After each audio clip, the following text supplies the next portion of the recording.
The second idea of the sexual revolution is that men and women are interchangeable. Now, this has gone through various phases, just like that first idea. I mean, in fact, the idea that men and women are interchangeable predates the sexual revolution and really is a conversation about rights. Throughout much of history, women were not allowed to be full participants in society. And so the early feminists, what's called the first wave feminists, fought for those rights, and rightfully so.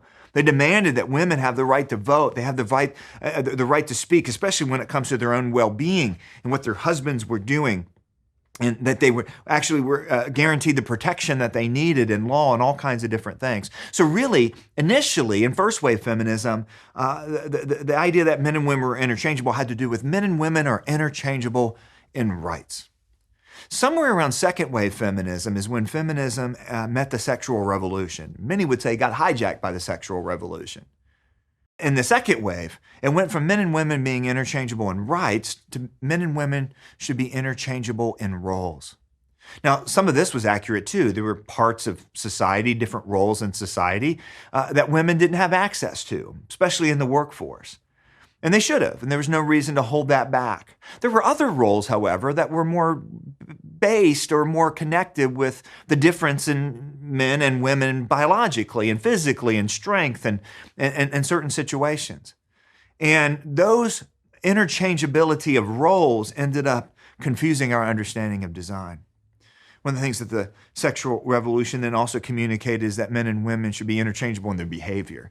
So you know how men are, they're dogs, they're pigs, they should, they're so sexually perverted and so on. And so somehow the line ended up becoming in many places that, men, they've screwed up the world. So women, you should act more like men. It made perfect sense, of course. And so women then actually were expected to behave sexually like men, be interchangeable in that way. Well, all of this has led up to where we are today, where we actually have headlines that talk about men having children. We have advertisements and social awareness campaigns that say things like, not all women menstruate, and some men menstruate too. We have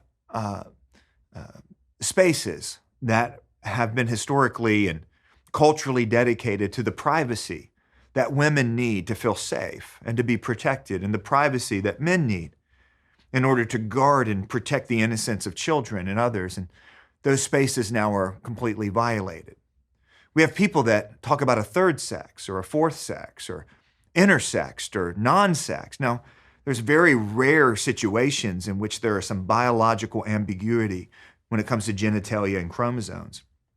But that's so much the exception. It has nothing to do with the vast majority of those who claim to be different than their body. They claim to be born into the wrong body, and it has nothing to do with ambiguity. It has nothing to do with lack of clarity. It has nothing to do with every scientific test had it been performed on their body. It only has to do with an inner feeling that they have, as if an inner feeling that they have, even if it disagrees with their body, should be trusted over their body.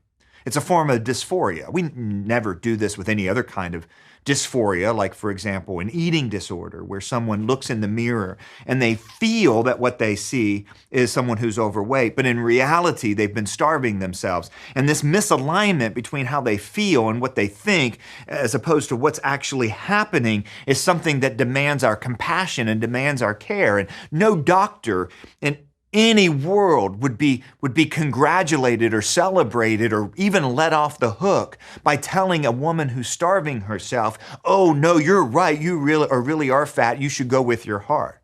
It's only in the case of this interchangeability of men and women. So the first idea that sex, marriage, and babies are separable, the second one is men and women are interchangeable, not just in rights, not just in roles, but in reality itself. That there really is no such thing at the end of the day as a man or as a woman, that we are who we say we are, and that's it. And that brings really the third idea, which is very connected with the others, and you can certainly see how all of these things intersect. The third idea of the sexual revolution is just simply autonomy is the source of our dignity. Now, what's interesting about this whole thing is that even the term human dignity has a pretty limited life, culturally speaking. In fact, most people identify the source of this idea that humans have dignity that's inherent. See, in most cultures in the history of the world, especially most pre-Christian cultures, pagan cultures, there was no such thing as universal human dignity. There was just difference.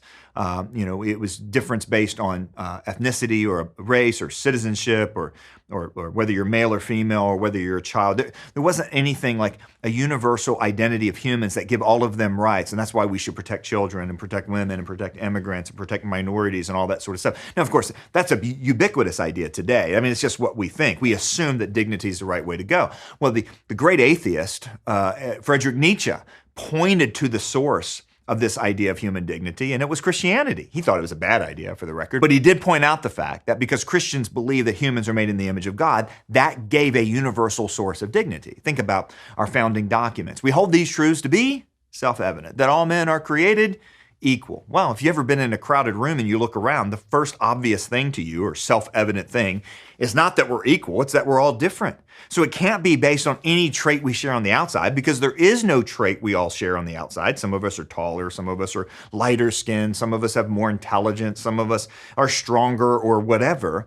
No, it has to be based on something we all share on the inside. And the only worldview, the only religion, the only philosophical framework that has ever provided a universal source for human dignity is Christianity and the idea that humans are made in the image of God.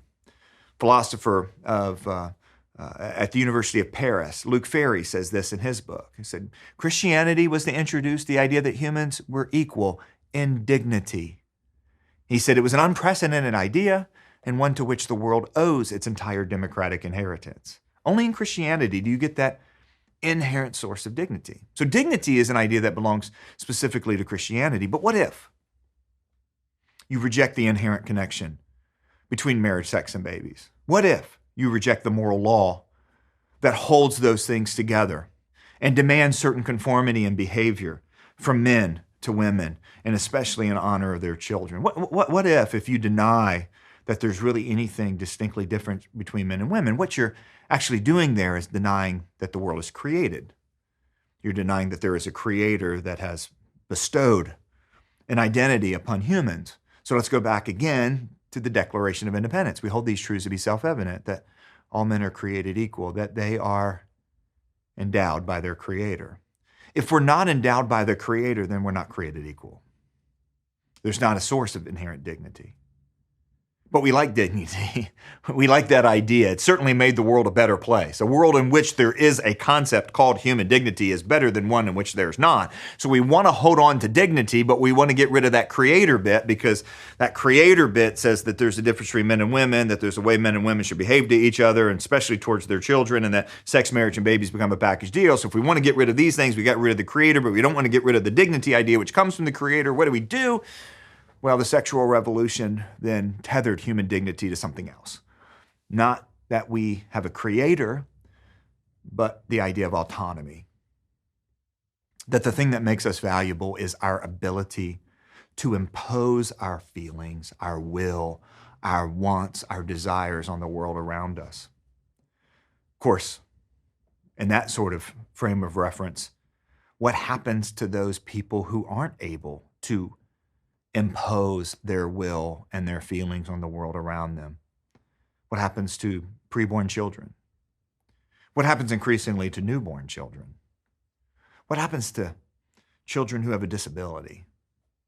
Remember a couple years ago, if you saw this, the nation of Iceland made an announcement: we've eradicated Down syndrome in our nation.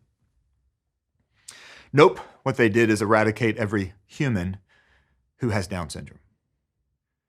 And of course, that's one way, I guess, to secure human dignity, is just to eliminate everyone that doesn't fit into your category of human dignity. Anytime we try to tether human dignity to any other source other than the one that has provided this inherent thing that we all share as humans, somebody's going to get left out. Increasingly, by the way, in the Western world, including Canada, Belgium, Netherlands, Colorado, California, the elderly, people who can no longer have dignity because they are losing their autonomy. Now, autonomy is just one of the great myths in the modern world. No one is self-reliant. There's not a single part of ourselves that we can just say, this is who I am, that's not in some way connected to someone else.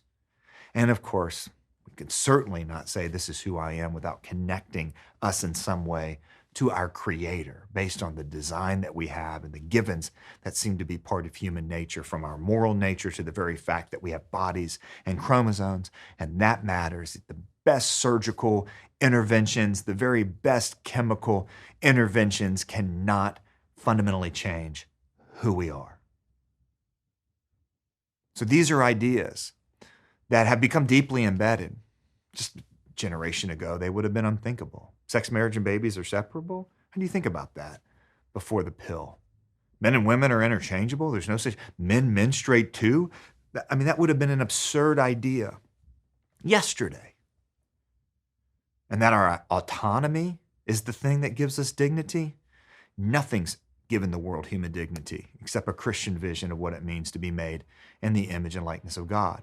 And that's why all of the victims of the sexual revolution end up being victims that get left out in some way or another from these things that have made the world a better place, all rooted in the idea of the image of God.